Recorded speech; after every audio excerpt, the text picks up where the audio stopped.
सबसे परे है। वही इक्विपमेंट्स, वही हथियार दूसरे लोग इस्तेमाल करते हैं, लेकिन वही। नमस्कार साथियों, मेरा नाम विनय है और आप देखना शुरू कर चुके हैं यस न्यूज।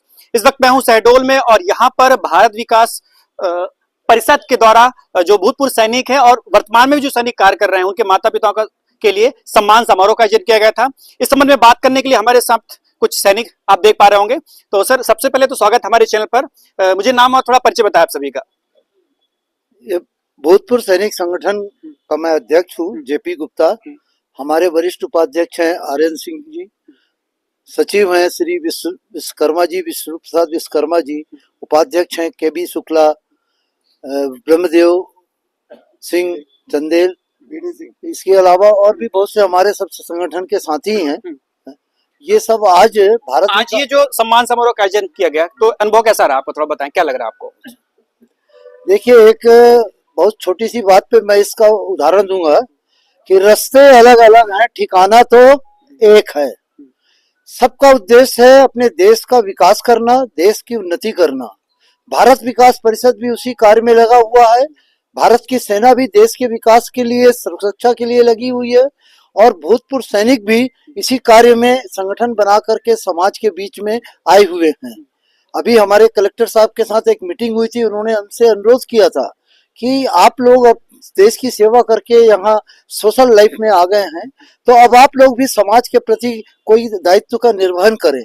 उसी के बाद हम लोगों ने इस संगठन का गठन किया और उसके बाद हम लोग इस कार्य में भिड़ गए हैं। अभी हमने 2 मई से एक सार्वजनिक प्याऊ का स्थापना किया है भूतपूर्व सैनिकों की तरफ से। गंज में श्री उमेश गुप्ता जी के घर के सामने विधिवत उसका उद्घाटन किया और वो लगातार चल रहा है। आगे भी हम भारत विकास परिषद के साथ इसलिए जुड़ना चाहते हैं कि इनके माध्यम से जो ये देश के समाज की सेवा कर रहे हैं, हम भी इनके साथ सहभागी बनकर और अपनी भूमिका अदा करना चाहते हैं। धन्यवाद सर हमसे बात करने के लिए। और मुझे आप ये बताइए कि जो यंग लोग हैं, जनरेशन है, उनके लिए क्या संदेश रहेगा आपका? यंग लोग अभी क्या है, कई लोग तो जाना नहीं चाहते हैं, कई लोग क्या मेहनत नहीं करना चाहते हैं। इसमें क्या है, यंग में फिजिकल फिटनेस चाहिए और ये लोग थोड़ा पीछे हट रहे हैं। इनको मॉडिफिकेशन करने के लिए हम लोग आ रहे हैं आगे, ताकि इनको आगे का भविष्य इन्होंने संभालना है देश को। क्योंकि जो अब तक आ रही है इस समय वो जो सैनिक जो पहले किए हुए हैं, कष्ट झेले हुए हैं, आजकल के सैनिक नहीं झेल पा रहे हैं। इसलिए इनको कड़ा से कड़ा ट्रेनिंग दिया जाए और अच्छा से इनको गाइड किया जाए, यही मेरी इनसे विनती है। हम लोग हैं शहडोल में और भारत विकास परिषद के द्वारा आज यहाँ पर विशेष सम्मान समारोह का आयोजन किया गया था। इस संबंध में बात करने के लिए इसी परिषद के कुछ सदस्य हमारे साथ हैं। तो मैडम, तो सबसे पहले स्वागत हमारे चैनल पर। मुझे नाम और परिचय बताएं आपका। मेघा पवार, मैं भारत विकास परिषद की 25 सालों से हम पारिवारिक सदस्यता में हैं। अच्छा, आज ये आप लोगों ने आयोजन किया, तो उसके बारे में बताइए, इसका उद्देश्य क्या है, आखिरकार ये करा क्यों रहे हैं आप लोग ये आयोजन? जैसा हम सभी जानते हैं कि ऑपरेशन सिंदूर पूरे देश में महिलाओं को समर्पित था और सम्मान, सैनिकों का सम्मान और अभिनंदन हम अपने भारत विकास परिषद की मुख्य शाखा के द्वारा हम सारे सदस्यों ने निर्णय लिया कि जो हमारे यहाँ पे पूर्व सैनिक है, सैनिक कल्याण बोर्ड के अधिकारी हैं, कुछ ऐसे अभिभावक हैं जिनके बच्चे सेना में हैं, उनका सम्मान हमें सबको मिलकर करना चाहिए। इसी उद्देश्य से हमने कार्यक्रम आयोजित किया।